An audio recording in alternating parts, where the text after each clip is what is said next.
الحمد لله رب العالمين وهو ولي الصالحين ولا عدوان إلا على الظالمين والصلاة والسلام على سيد المرسلين وعلى آله وصحبه ومن تبعهم بإحسان إلى يوم الدين وبعد.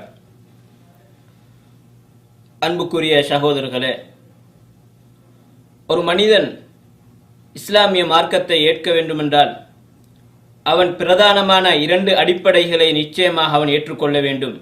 நிச்சயமாக அதனை உறுதியாக நம்ப வேண்டும். அதில் முதலாவது தான் லா இலாஹ இல்லல்லாஹ், உண்மையாக வணங்கப்படக்கூடிய நாயன் அல்லாஹ்வை தவிர வேறு யாரும் இல்லை, முஹம்மதுர் ரசூலுல்லாஹ், முஹம்மது ஸல்லல்லாஹு அலைஹி வஸல்லம் அவர்கள் அல்லாஹ்வுடைய தூதர் என்பதை ஏற்றுக்கொள்ள வேண்டும். இந்த 2 அடிப்படைகளை ஏற்றுக்கொண்டு ஒருவன் தான் உண்மையான முஸ்லிமாக மாற முடியும். இதில் முதலாவது பகுதி லா இலாஹ இல்லல்லாஹ். இந்த கலிமாவை நாங்கள் வெறுமனே வாயினால் மாத்திரம் மொழிந்தால் போதாது. அந்த கலிமாவை நாங்கள் யதார்த்தமாக விளங்கி அதனுடைய பொருளை விளங்கி அதற்குரிய நிபந்தனைகளுக்குட்பட்டு நாம் எமது வாழ்க்கையை அமைத்து கொண்டால்தான் உண்மையான முஸ்லிமாக இந்த கலிமாவுக்குரிய உண்மையான உரிமைகளை சட்டங்களை கொடுத்தவர்களாக நாங்கள் மாறலாம். நாம் எமது முஸ்லிம் சமூகத்துக்கு மத்தியிலேயே இந்த லா இலாஹ இல்லல்லாஹ் என்ற கலிமாவுக்கு உண்மையாகவே வணங்கப்படக்கூடிய நாயன் அல்லாஹ்வை தவிர வேறு யாரும் இல்லை என்ற பொருளை கூறினாலும் அதற்குரிய விளக்கத்தை வேறு விதமாக கொடுப்பதை நாங்கள் பார்க்கலாம். ஒவ்வொருவரும் தமது கொள்கைக்கும் தமது இயக்கத்துக்கும் சார்பாக அந்த கலிமாவுடைய விளக்கத்தை மாற்றிக்கொள்வதை நாங்கள் பார்க்கலாம். ஒரு சாரார் இந்த கலிமாவை லா இலாஹ இல்லல்லாஹ் என்றால் வணக்கத்துக்குரிய நாயன் அல்லாஹ்வை தவிர வேறு யாரும் இல்லை என்பதுதான் அதனுடைய பொருள் என்று கூறினாலும் அதனுடைய உண்மையான விளக்கம் என்னவென்று சொன்னால், படைத்து பரிபாலிக்கக்கூடியவன், உணவளிக்கக்கூடியவன், பாதுகாக்கக்கூடியவன், மலைகளை பொழிவைக்கக்கூடியவன், காற்றைக்கு சொந்தக்காரன், இவற்றுக்கெல்லாம் சொந்தக்காரன் அல்லாஹ் தாலா மாத்திரம்தான் என்பதாக அந்த லா இலாஹ இல்லல்லாஹுக்குரிய பொருளை விளக்கத்தை கொடுக்கின்றார்கள்.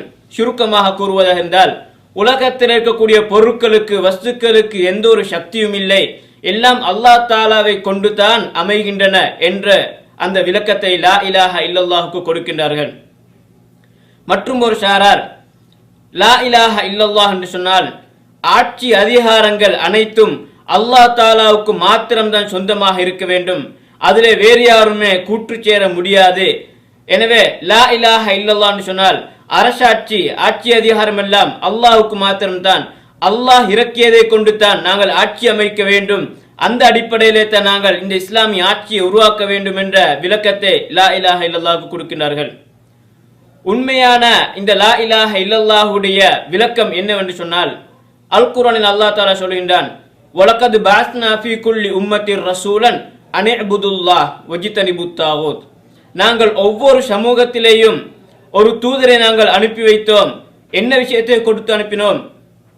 நீங்கள் அல்லாஹ்வை மாத்திரம் தான் வணங்க வேண்டும், ஏனைய அல்லாஹ் அல்லாமல் வணங்கப்படக்கூடிய தாகூத்துகள் ஷைத்தான்களை நிராகரிக்க வேண்டும், அவைகளை விட்டும் தூரமாக வேண்டும் என்ற அடிப்படையிலே தான் நாங்கள் ஒவ்வொரு தூதரையும் நாங்கள் அனுப்பினோம் என்பதாக அல்லாஹ் கூறுகின்றான்.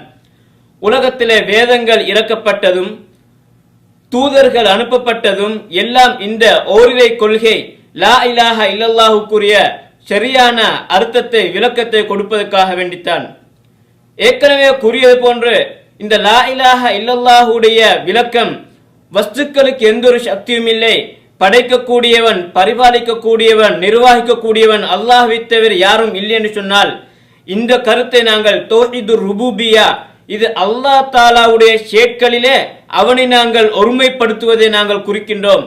இந்த விளக்கத்தை நபி ஸல்லல்லாஹு அலைஹி வஸல்லம் அவர்கள் யாருக்கு எதிராக போராடினார்களோ, பத்ர் யுத்தம், உஹத் யுத்தம் போன்ற யுத்தங்களிலே யாருக்கு எதிராக நபி ஸல்லல்லாஹு அலைஹி வஸல்லம் அவர்கள் வாளேந்தி போராடினார்களோ அவர்கள் ஏற்றுக்கொண்ட ஒரு விஷயமா தான் இது இருக்கின்றது. அல்லாஹ் தாலா அது சம்பந்தமாக அல் குர்ஆனிலே கிட்டத்தட்ட 6 இடங்களிலே நபியே நீங்கள் அவர்களிடத்திலே கேட்டால் வல இன் சஅல்தஹும் என்பதாக சுமார் 6 இடங்களில் அல்லாஹ் தஆலா கூறுகின்றான். அதிலே ஒரு இடத்தை மாத்திரம் இந்த இடத்திலே சொல்லிக் கொள்கின்றேன். அல் குர்ஆன் அல்லாஹ் கூறுகின்றான், வல இன் சஅல்தஹும் மன் ஹலகஸ் ஸமாவாதி வல் அர்த் லயகூலுன்னல்லாஹ். நபியே, நீங்கள் அவர்களிடத்திலே இந்த வானங்களையும் பூமியையும் யார் படைத்தார் என்பதாக நீங்கள் நபி அவர்களிடத்திலே கேட்டால் லயகூலுன்னல்லாஹ், நிச்சயமாக அவர்கள் அல்லாஹ் தஆலா தான் அவைகளை படைத்தார் என்பதாக கூறுவார்கள். எனவே இந்த லா இலாஹ இல்லல்லாஹ்வுக்கு படைத்து பரிபாலிக்க கூடியவன் அல்லாஹ் மாத்திரம்தான் என்ற விளக்கமாக இருந்தால் அந்த விளக்கத்தை ஏற்கனவே மக்கத்து முஷ்ரிக்குகள் குறைஷி காஃபிர்கள் ஏற்றுக்கொண்டு விட்டார்கள். எனவே அதிலிருந்து எங்களுக்கு என்ன விளங்குகின்றது? இந்த லா இலாஹ இல்லல்லாஹுடைய உண்மையான தேட்டம், உண்மையான நோக்கம், உண்மையான விளக்கம் அது அல்ல என்பதை நாங்கள் விளங்கிக் கொள்ளலாம். மற்றும் ஒரு ஷாரால் கூறுவதை போன்று இந்த லா இலாஹ இல்லல்லாஹ்னு சொன்னால் ஆட்சி அதிகாரங்கள் அனைத்தும் அல்லாஹ் தஆலாவுக்கு மாத்திரம்தான் சொந்தமானது, அவன் இறக்கியதை கொண்டு தான் ஆட்சி நடத்த வேண்டும் என்ற விளக்கத்தை நாங்கள் கொடுத்தோம் என்று சொன்னால், நபி ஸல்லல்லாஹு அலைஹி வஸல்லம் அவர்கள் எந்த ஒரு ஆட்சியும் அமைப்பதற்கு முன்னால் நபி அவர்கள் மக்காவிலே சுமார் 13 வருடங்கள் இந்த தாவா பிரச்சாரத்தை மேற்கொண்டார்கள். இந்த கலிமாவை பரத்துவதற்காக, இதனுடைய உண்மையான விளக்கத்தை சொல்லிக் கொடுப்பதற்காக போராடினார்கள்.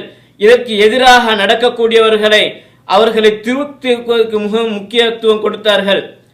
ஆட்சி அதிகாரம் என்று நபி ஸல்லல்லாஹு அலைஹி வஸல்லம் அவர்களுக்கு கிடைத்தது மக்காவிலிருந்து மதீனாவுக்கு ஹிஜ்ரத் சென்றதற்கு பின்னால் தான். எனவே லா இலாஹ இல்லல்லாஹுடைய உண்மையான அர்த்தம் அதுவும் இல்லை என்பதை நாங்கள் புரிந்து கொள்ளலாம். லா இலாஹ இல்லல்லாஹுக்குரிய சரியான அர்த்தம் என்ன?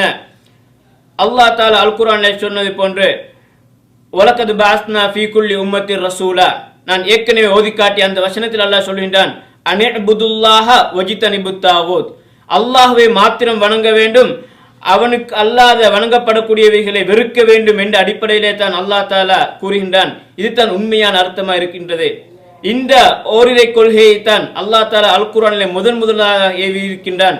சூரத்துல் பக்ராவிலே முதலாவது ஏவல் மனிதனுக்கு விடுக்கப்பட்டது, உஅ்புது ரப்பக்குமுல்லதீ ஹலகக்கும், உங்களை படைத்த அந்த அல்லாஹ் தஆலாவை நீங்கள் வணங்குங்கள். முதல் தடை என்னன்னு சொன்னால் இந்த இணை வைப்பு தான். ஃபலா தஜஅலு லில்லாஹி அந்தாதா, நீங்கள் அல்லாஹ் தஆலாவுக்கு எந்த ஒரு நிகரும் வைக்க வேண்டாம், இணையும் வைக்க வேண்டாம் என்பதாக. எனவே இந்த லா இலாஹ இல்லல்லாஹுடைய உண்மையான விளக்கத்தை புரிந்து கொண்டு அதன்படி செயல்பட வல்ல ரஹ்மான் நம் அனைவருக்கும் துணை புரிவானாக. வ ஆகிரு தஅவானா அல்ஹம்துலில்லாஹி ரப்பில் ஆலமீன்.